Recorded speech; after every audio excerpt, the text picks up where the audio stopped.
The lottery, but I guess on down to the 90 minutes you would all drop if you hadn't got through. Yeah, I thought we were much the better team. First half we had good control of the game and managed the game well, scored 2 very good goals and then maybe could have had more and weren't really under any threat. Second half we started okay, we should have went 3-0 up, unfortunately hit the bar. And then we sort of waited on the game a little bit for a period, and then out of nowhere they get the goal for 2-1. And I think what you've seen over these last few games with Duncan is he's given the team and the crowd here, real spirit. And but even at 2-1, we were pretty comfortable, not having too many problems. And then out of nowhere, obviously Leighton scores an amazing goal. So 2 each, we just had to clear our heads. We felt that we were the better team, but we now needed to show it on the penalties. And in fairness, they took the penalties really well, and Casper obviously made the saves. So I felt we deserved to get through. Did you have to say that because the response in the penalties were quite impressive, especially as you missed the first one as well? When you gathered the guys, what did you say to them? Yeah, it's just a case of just reframing their mind again, because when you concede a goal like that so late on, and especially when you were the better team, then of course you can go into it with a negative, but it's gone.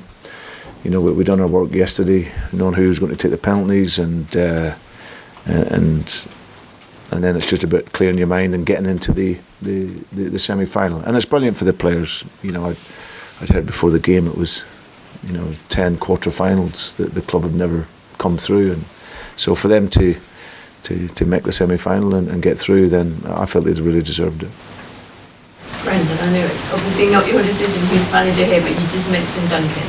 But how kind of great is it to see somebody with that sort of passion on the touchline? Yeah, no, of course he was great on the touchline. We were having some chats whilst he was there, and I think when I've seen him from the outside, he's obviously been here. He's a true Evertonian. He loves the club. He's got a passion for the club, but he's also a very good coach. He's been coaching a long time, and then he's been given the mantra of overseeing the team, and you can see his pride and his passion in taking the team.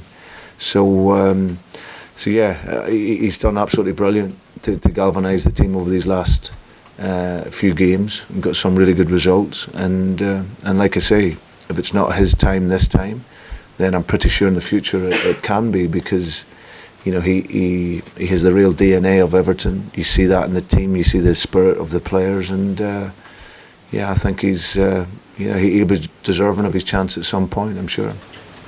You got some Premier League winners out there, but the younger ones that haven't won something. Is it important to get a first one get a first win for the group? Not really.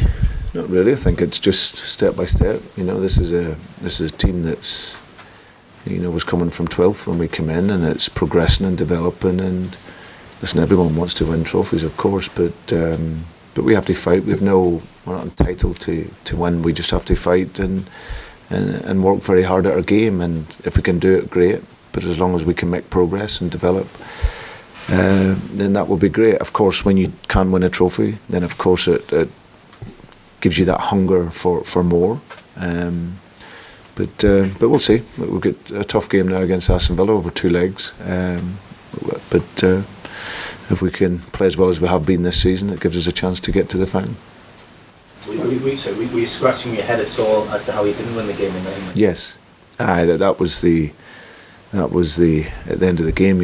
You're wondering how we hadn't just closed it out, and like I said, defensively we've been very, very good. I just felt we waited for the game too much. We're a team that imposes our way of playing and gets on the ball and takes the ball away from the other team, and then that means we don't have so many chances against us. But very quickly you can see how the game can change. But I think it's a huge credit to the players and the mentality, how we could refocus and be clear and get the job done. And we've played every round away from home and against 2 Premier League teams. So it's a great response by the team to get to the semi-final. It's another important milestone in the club's development over, and the league forms great to come out, as you said, another a League Cup semi-final. I've done one of them since 2000. Yeah, it's mentality, and you want to go as deep as you can in as many of the competitions as you can, and these players have been absolutely brilliant since the first day I walked in. They have a hunger to succeed, and we're guiding them and trying to ensure that they focus on each game, and to come away here, especially with Everton and the spirit that they've been playing, to come away and win and get through was a really good achievement for us. And you said from the very first game at Newcastle that you wanted to win it. Yeah, but that's the plan. We know that we're not entitled to. There's some brilliant teams still left in it, but what we have to do is fight, and you always have a chance. That's the idea. This is a league where there'll be other teams with bigger budgets, much bigger than ourselves, but we will always have a chance. As long as we have the belief and continue to develop how we play, then we'll have a chance to win games and hopefully succeed. And how difficult was it to sort of recompose the players? Because when Eddie Liza goes in, the stadium's rocking, all the momentum's with Everton. How difficult is it to get them back and refocus to win the Premiership? Yeah, well, that's what you're paid for.